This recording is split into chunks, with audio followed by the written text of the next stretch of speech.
When you're a writer, the rewriting never ends. It's all rewriting. I'll know I am not rewriting Wicked anymore when Wicked is in a movie theater.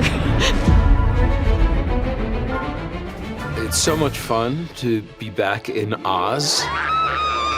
Welcome, new students.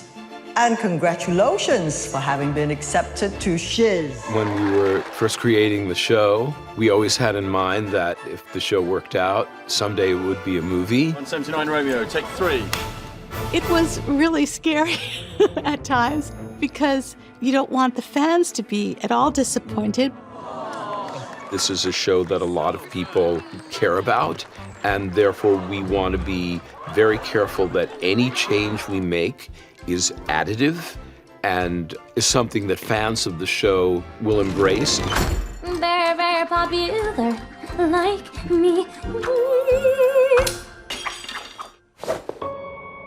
When we started, we knew there was going to be a lot of world building. Winnie and Stephen had filled out the world in their heads because in a play, everything is proscenium. It stops at a certain point, and you don't know what's happening over here or over here. But in a movie, you actually have to go there. It wasn't so much bringing in new ideas, although sometimes John did that brilliantly, but it was almost going deeper. Have you ever been to the Ozdas Ballroom? The Ozdas Ballroom? I mean, isn't that place somewhat illegal? And scandalocious. Yeah, it is both those things, yeah. It's also not far from here. The friendship between the two women in the film is deeper. Maybe. Simply because they have more time together. Just this. In a film, as we all know, you can look in someone's face and you can look into their eyes and you can see them looking at someone else and you can feel the complexity and depth. They begin to slowly see each other for who they really are and to see all that is beautiful in each other. It's really about the love story between these two women and how they change each other for good. It's a little less inferred than on stage and a little more experiential, where you're, I think, almost experiencing it with them. Come with me. Think of what we could do together.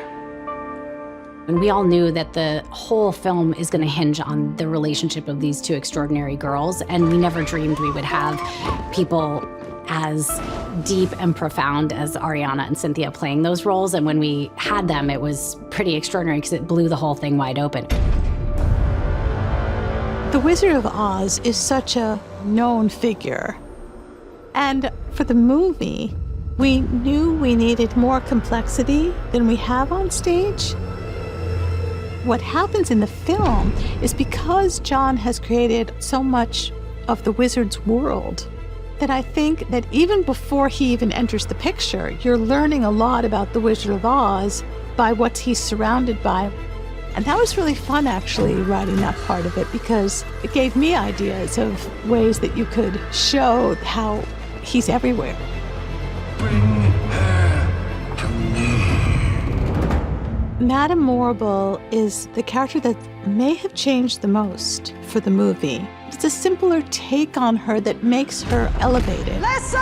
She's even more important. What I love is we give her more maternal moments with Elphaba so that she really earns Elphaba's trust in the movie with more detail than is possible on stage. I too had to prove my powers when I met the wizard. You'll find a way. I have faith in you.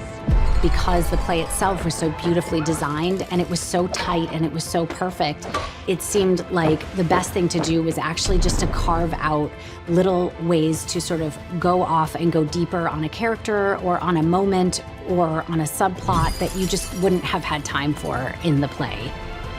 I want the movie to be life-affirming because I think people deserve to just have an experience that makes them feel good about being alive, being a person, and having the goal of making the world a little bit better.